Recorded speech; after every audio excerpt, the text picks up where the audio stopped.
Debaters. So let us get to know them, Angelique. Alright, pakilala na po natin. Like we mentioned last week, ang mga makakasama natin sa linggong ito ay unang-una ang debating team mula sa DLSU University. Alright, pakilala natin ang mga members ng debating team from the DLSU University arguing the government side. Alright, as Prime Minister, we have Raymond Baguilat. Deputy Prime Minister is Estelle Osorio, and the government whip is Victor Baguilat. Ayan.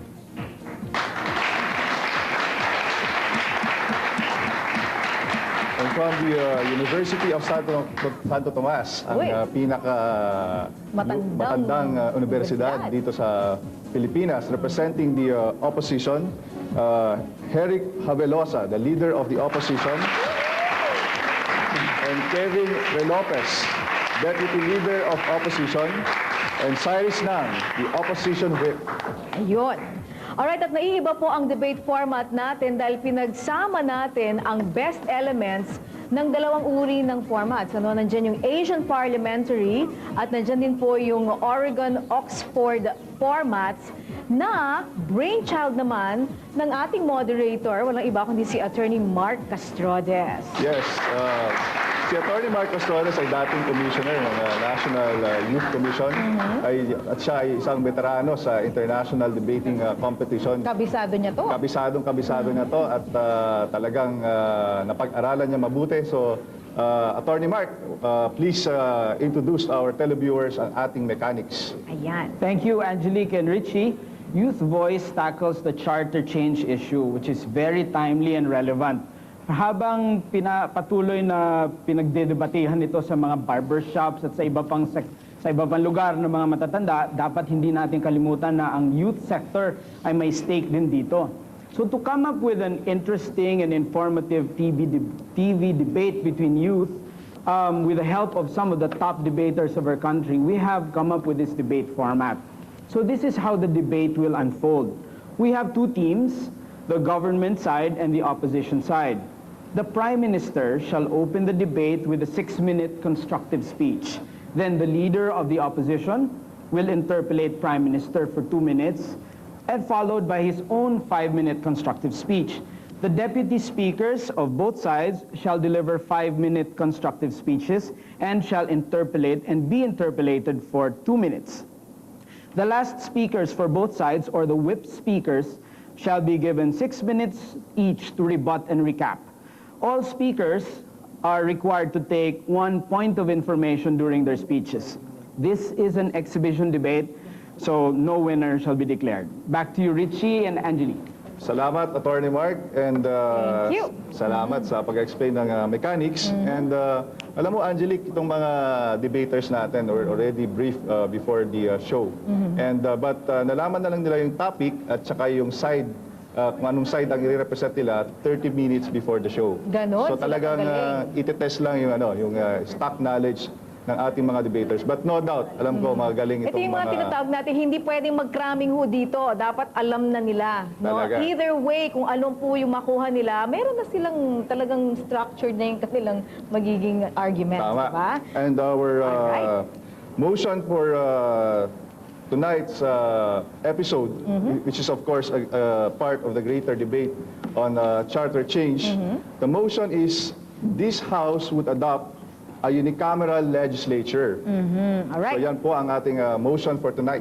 Ulitin po natin, this House would adopt a unicameral legislature. So we will give our debaters time to prepare their arguments, and meantime we will be pausing for a break. Kaya huwag kayong mawawala dahil magpapatuloy po agad ang Youth Voice. We have an interesting debate ahead of us tonight. I now call this House to order. The motion for tonight's debate: this House would adopt a unicameral legislature. Debating on the side of government is the team from De La Salle University, and for the opposition is the team from the University of Santo Tomas. To open this debate, may we invite the Prime Minister, Mr. Raymond Baguilat, to open this debate. The legislative structure that is being used by the Philippines right now is a bilateral structure. It divides the chamber of the legislative body between the Senate and the Congress. Given that, this debate is about answering the two issues. First, is national representation really happening within the bicameral structure? And we say from government side that no, it doesn't. And second of all, does it really maximize government funds? I.e., where is taxpayers' money really used better? Is it through a unicameral version or a bicameral structure that's being used right now? We in government side say again that the unicameral maximizes the use of taxpayers' money better. So given that, we define this motion. We define the motion that the adoption of a unicameral system would mean the abolition of the Senate, and second of all, that the lower house would remain intact, following the tenets that A, each parliamentary district would be represented, wherein at least 250,000 of the population would be represented by one individual. Second of all, it also works for the Congress. And lastly, that the party-less groups would be there to still go for the national and sectoral interests that are existing in status quo, that are existing right now. So this, Mr. Chair, would also follow the tenet that there would also be the empowerment of the Congress to tackle issues that go beyond sectoral interests or district interests and go for national interests as part of their jobs. Given that, we say that the stance is quite clear at this point, that the unicameral structure of the legislature is a way to go. And I'm going to argue to you that first of all, the Senate serves minimal benefits in terms of the representation of people right now or society as a whole. Second line of argumentation is that it becomes an unnecessary spending of taxpayers' money. And lastly, how you lessen the corruption when you follow our proposal of a unicameral system. Before I move on to my arguments, I'm going to ask for any points of information. None at this point in time. So first of all, Mr. Chair, how Senate serves minimal benefit in terms of representation. What really is the purpose of the Senate? That's a question that we first need to answer. The purpose of the Senate right now is to pass legislation that is targeted on the national level, targeted on national issues that require, Mr. Chair, the representation of all sectors of society. The problem here is that it's really not happening. Why? Because senators who won are beholden to the regions where they came from, and second, to the regions that are their bailiwicks, meaning their baluartes, Mr. Chair. The problem here is that because they are centered on this, because they are beholden by these different regions, is that their policies serve the national interest when you only ponder to the very interest of your home region. It becomes a regional aspect, regional development only. Now what really happens here? The Senate now not only fulfills its doesn't fulfill its very responsibility towards all members of Philippine society, because now it only becomes something that is redundant to the purposes that's being passed by the Congress right now. So what really happens here, which is my second line of analysis, the second line of argumentation, it now becomes an unnecessary spending of the taxpayers' money that's given to these individuals. But before I move on, yes, Cyris. First, what is your solution to national issues? And second of all, removing the duality will actually legitimize the regional biases of these people. No, that's why part of the adoption would be the very empowerment of the Congress. So now it's within the job of the Congress as well to talk about national issues and not just their district or sectoral issues that they have on hand. So now on the second line of argumentation, as I've said a while ago. Now, Mr. Chair, you need to discuss what really is happening in Philippine society. We have scarce resources. Scarce resources shown by the government budget, which is quite a reality that we're facing right now. So what we're doing now is that because we need to fund the Congress, is that you're funneling money to a Senate that is no different from a Congress, that shows the duplicity of roles that is never really divorced from what's happening right now. So now, at least, through a unicameral system, you're assured that you're giving a body that's main purpose is to develop on those two interests of national and sectoral sectoral interests and also go on social policies. Because now, you're not just focusing on a Senate that's useless, but focusing on social policies and government programs that's very much needed right now. So given that, we say that the unicameral system is really the way to go, and it serves the very interest of trying to curb the problems of scarce government budgets, and second of all, trying to give more jobs, Mr. Chair, for the Congress to really work as a whole. So with that, we say and open this debate. Thanks. We thank the Prime Minister for his constructive speech. May we invite the Leader of Opposition for his interpellation. First question for Lasal. Assuming that the Senate is redundant, do you think that the Senate has higher value as an institution that has a dynamism with the lower house that serves as the creation of credible laws?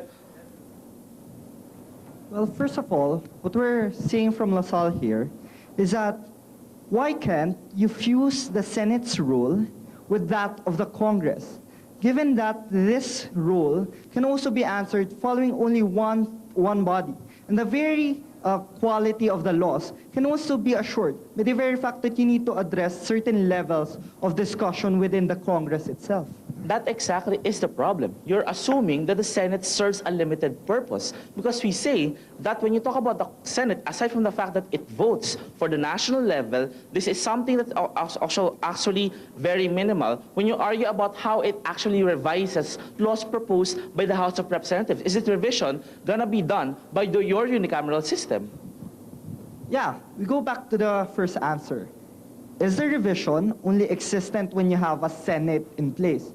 We say that those things and those roles can also be found within a unicameral system. But now we could also say that, hey, if your problem is that they don't discuss it more, then let's give more time for bills to be passed. Then you're missing the point, because you have to look at the fact that the Senate operates from an entirely different perspective. They have an entirely different electorate to play upon. While the House of Representatives has to actually become obligated with their local electorate, we have the senators who are actually obligated to the national level electorate, whom we say is clear in their distinction in the need to have a senator representing national interest when you talk about the creation of laws.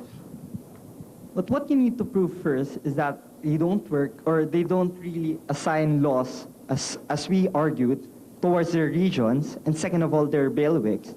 And thirdly, is that within the third tenet, is that the very empowerment of these individuals would also need to ponder on national issues. Thank you, Prime Minister, for answering the interpellation questions. Thank you. The Leader of the Opposition.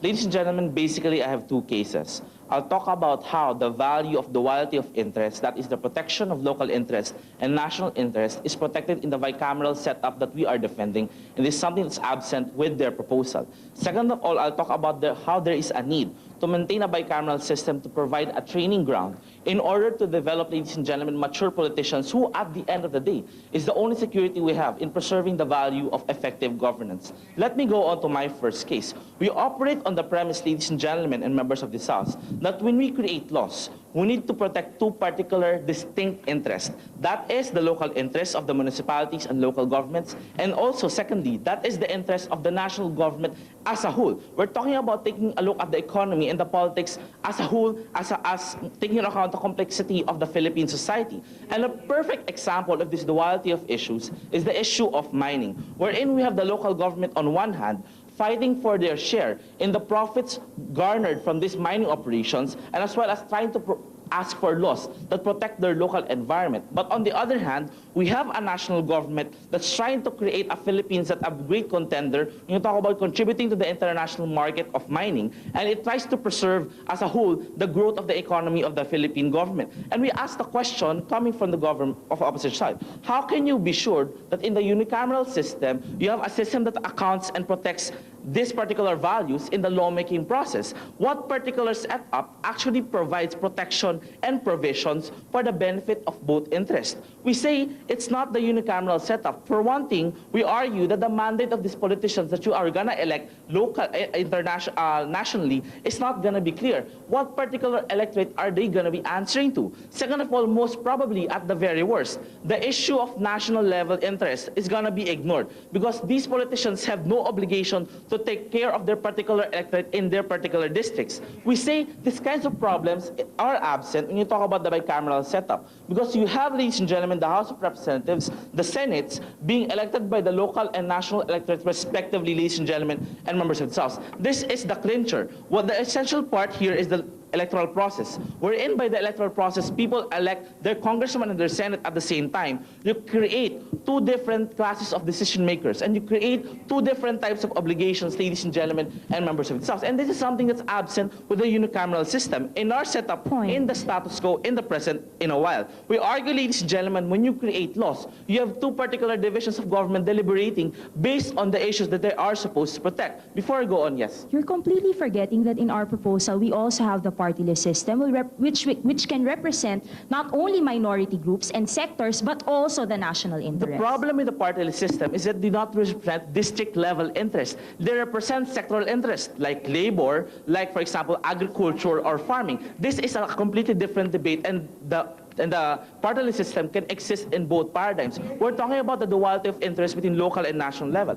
As a conclusion to my first argument, while it is true, ladies and gentlemen, that this particular setup tries to strive for representation, something of a value that they actually forgot, we must ask the question, which particular setup or proposal actually protects representation? In the first place, what is representation? It's actually trying to arrive at a compromise between a multiplicity of interests in the society, wherein we have debates in the legislation-making process to make sure that when you arrive at a law, the law actually considers interests of people in general, not simply a specific interest. And this is something I think that this side of the House has forgotten. Because, ladies and gentlemen, in the bicameral system, as we have actually discussed, when the Senate of the House of Representatives proposes a law, it goes to the other side of the Congress for revisions, ladies and gentlemen, and members of the House. This actually is the filtering process that we are trying to protect, something that's absent with their side of the House, because we say that this particular process serves a purpose of compromise between conflicting interests of the local and the national level, ladies and gentlemen, and members of the House. If we are going to arrive at a law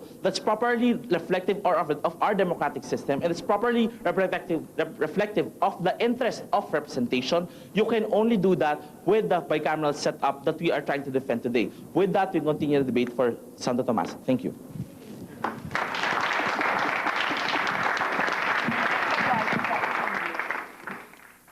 May we now invite the Deputy Prime Minister to interpellate the Leader of the Opposition. Hello. What is national interest? But do you agree that national interest is simply the interest of the nation? Yes or no only? No. No? Okay. But do you agree that the nation is comprised of regions and districts? Yes. That the nation is also comprised of people from different sectors? Yes. Would you not agree then that national interest is simply the interest of citizens of those different regions and the different interests of members of those sectors combined? No, I don't agree. Precisely because when you talk about a citizen, you have two particular interests to take into account. Your community as well as your nation as a whole. That's something that's realized by every responsible citizen exercising their right to suffrage. Given that a region self-interest or locality self-interest can actually be overturned by the votes of all the other regions in the Philippines, do you not agree that the national interest can still actually rise above regional interest in our case? In your particular setup, no. Because in your setup, you do not have a politician that's particularly obligated to protect a particular sector of the society. Something that you're trying to preserve with the bicameral setup. Okay. Don't these particular senators have discretion as to where to pour funding from their pork barrel, or as to what laws they have to prioritize? Yes, but it's also not true Thank you. that they are trying to fund these things based on the district level. Okay. But don't senators hail from certain regions or provinces as well? Yes or no only? Yes, they do. Is it not reasonable to believe that given that they have discretion, that no law bars them from actually pouring into just one province, that indeed they will have a propensity or a high likelihood that they will fund such pork barrel to their own province or to their bailiwicks only? Yes, they do have a likelihood, but they will not grossly abuse this power because they took an oath as a senator to protect the interests of the Philippines Do you as a not whole. agree, sir, that in the status quo, there are a lot of senators, or several of them, which might or might not necessarily be abusing, but are perceived by society to abuse such discretion? No, I do not agree. Thank you very much for the interpellation and for answering the questions, Leader of Opposition.